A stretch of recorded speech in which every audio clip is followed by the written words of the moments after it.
Salut à tous, j'espère que vous allez bien. Aujourd'hui nouvelle vidéo, on se retrouve donc après l'enduro, 4 jours après l'enduro, voilà. Je remonte sur la moto après 4 jours.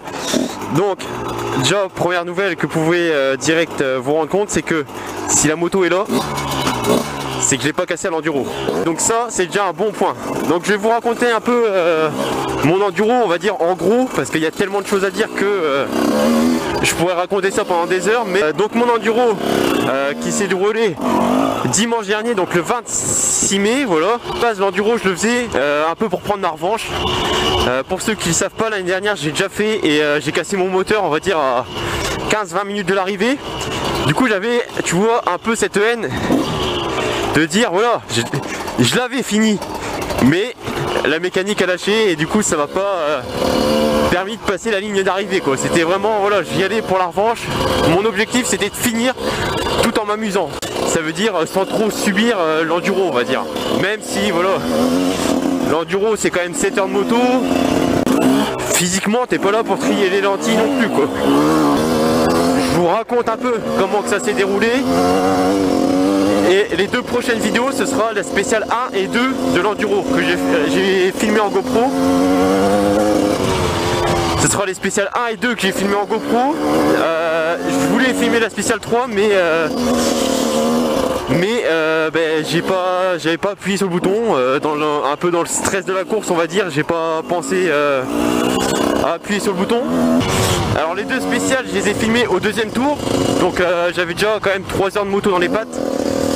Je sais que c'est pas le pilotage le plus impressionnant, beaucoup moins impressionnant qu'un inter, mais au moins vous pourrez voir un peu à quoi ressemblent les pistes de là-haut quoi.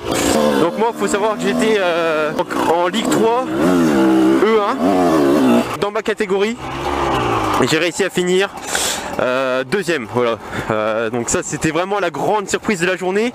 C'est à dire que moi je suis arrivé à la fin, j'étais là, je me suis dit bon, j'ai fini mon enduro, j'ai pris ma revanche, voilà, j'ai fait mon travail quoi. Je me suis amusé dans les spéciales, c'était un peu aussi l'objectif. Donc voilà, moi j'étais déjà très ravi, j'étais là en mode que demander de plus. Après l'enduro on a décidé de boire un petit coup en attendant qu'ils affichent les classements. Donc là les classements ça a mis un petit bout de temps à sortir et en affichant le classement je vois Ligue 3 E1 18ème au scratch. Donc 18ème au scratch, je me dis ouais, tu vois, mélanger, donc 18ème au scratch ça veut dire toute catégorie mélangée, toute catégorie Ligue 3 mélangée, donc ça veut dire avec des 450 cm3, des 250, enfin voilà, tous les centimètres cubes et tous les âges mélangés. Donc voilà, 18ème sur 80 je crois qu'on était. Je me dis ouais, c'est propre. Et en regardant d'un peu plus près, je vois que je suis deuxième de la Ligue Grand Est. Et là mon père il me dit bah tu vas voir une coupe. Bah, je me dis ouais non c'est pas possible, je suis venu là pour m'amuser. Et du coup ouais c'était bien ça. En attendant les résultats, on a attendu la remise de coupe. Et arrivé à la catégorie Ligue 3 E1, ben, j'entends deuxième numéro 800 Barolini. Donc là déjà premièrement j'étais étonné mais super heureux. Donc voilà, c'était la bonne surprise de la journée. Donc voilà, on peut dire que mon enduro pour un deuxième en Ligue 3 pour une étape de championnat de Belgique, ouais, je veux dire que j'étais vraiment refait quoi. J'étais vraiment ah ouais ah ouais c'est propre quoi. Donc voilà ce que je peux vous dire au niveau du classement et du résultat. Ensuite concernant la journée de l'enduro, ben écoutez, on peut dire que ça s'est bien passé. Donc voilà, première spéciale ça se passe bien. Mon frein qui bloque, mais bon ça c'était un problème de purge. Dès que je suis sorti de la spéciale, j'ai purgé et voilà c'était reparti, c'était nickel. Bon bien sûr un peu ralenti dans la spéciale par mon frein arrière, mais rien non plus de très grave. Les spéciales, les liaisons s'enchaînent. Le premier tour passe, donc le premier tour faut savoir que c'est plus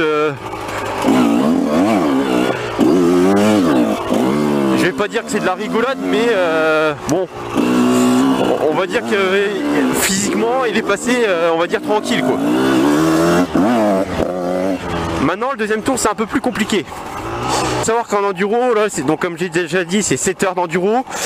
Il y a forcément un moment dans la journée où c'est que tu as un coup de barre. Et là le coup de barre, moi il est tombé au moment où je faisais la spéciale 1 du deuxième tour quoi. Et là je peux vous dire que cette spéciale là c'était la plus dure que j'ai faite de la journée quoi, vraiment. J'étais... Physiquement j'ai eu vraiment du mal. J'ai fait 2 chutes dedans, dont une qui est plutôt pas mal, où je coince la moto. Heureusement il y avait tous mes proches qui étaient là pour m'aider à sortir. Mais sinon je crois que je passais un bon bout de temps pour la sortir. Donc là tout ça, donc ce que je vous parle là maintenant de la spéciale 1, c'est vous le verrez en caméra embarquée. Et aussi à la fin de cette vidéo, je vais mettre un peu ce que mes proches ont filmé en extérieur avec leur téléphone. Et donc cette chute là vous la verrez à la fin de cette vidéo. Voilà, la spéciale 1 passe, je sors, je suis vraiment exténué. Je souffle, vraiment je me rappelle jamais, je me rappelle pas avoir autant soufflé de ma vie. Là j'étais vraiment en mode ah ouais. Et ça va jouer au mental quoi. Forcément au bout du deuxième tour on commence à se demander si la mécanique va tenir encore longtemps. C'est toujours une petite tension, tu sais, tu dis ta moto voilà elle a déjà travaillé pas mal de temps. Est-ce qu'elle va réussir à finir le travail? Surtout que l'année dernière il m'est arrivé un peu on va dire cette galère là qui est mon sélecteur. Non c'était quoi l'année dernière? Non même pas, c'était le moteur qui avait lâché et qui m'avait empêché de finir la course. Donc là je me disais bon, l'année dernière je suis arrivé jusque là, maintenant faut que je termine le travail quoi. Pas de problème à la spéciale 2, bon il n'y a pas de chute il me semble, ça se passe. J'essaye quand même d'économiser la moto pour... et là au milieu de la liaison, un petit problème surgit. Mon sélecteur qui commence à me dire ouais ouais je suis plus trop bien là, va peut-être falloir s'arrêter. Donc je m'arrête 1-2 fois pour leur serrer. Et là je vois la spéciale 3 arriver, je me dis bon 10 minutes pour bricoler, je me dis bon je vais desserrer, je vais lui resserrer la gueule comme un porc. Et écoute ça tiendra de la liaison, la spéciale, même s'il faut que je fasse toute la spéciale en deuxième ça va tenir. À la sortie de la spéciale 3, et là il a vraiment dit stop quoi. Et donc là t'es exténué, tu viens de te taper 7 heures de moto et tu te dis enfin putain j'ai fini quoi. J'ai fini et donc la grosse surprise après comme je vous ai raconté c'est la deuxième place. Je m'y attendais vraiment pas. Je tenais à remercier tous ceux qui étaient là durant cette journée pour m'aider, pour me soutenir. J'avais un bon groupe de supporters, c'était super sympa.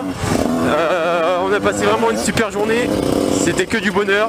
Merci aussi à Endurorama, vous pouvez aller voir sa chaîne qui m'a supporté au milieu de la 3e liaison du deuxième tour. Tout seul avec son frère au milieu de la 3e liaison. Il m'a vraiment bien remis un coup de boost au moral. Et merci à tous ceux qui m'ont envoyé des messages pour me féliciter donc sur Instagram et tout ça. Après la course, c'était vraiment super sympa. Je suis déjà pressé de le refaire l'année prochaine, je peux vous le dire. Donc voilà, je vous laisse avec...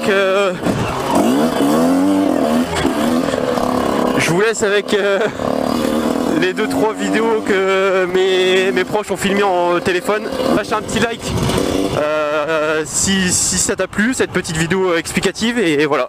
Allez, salut tout le monde. Je crois, comme ça. 2 tours aussi, c'est très bien. Ligue 3 avec le 800 Barreau Lenny. Ouais. Allez, on les encourage les Rocroyeurs.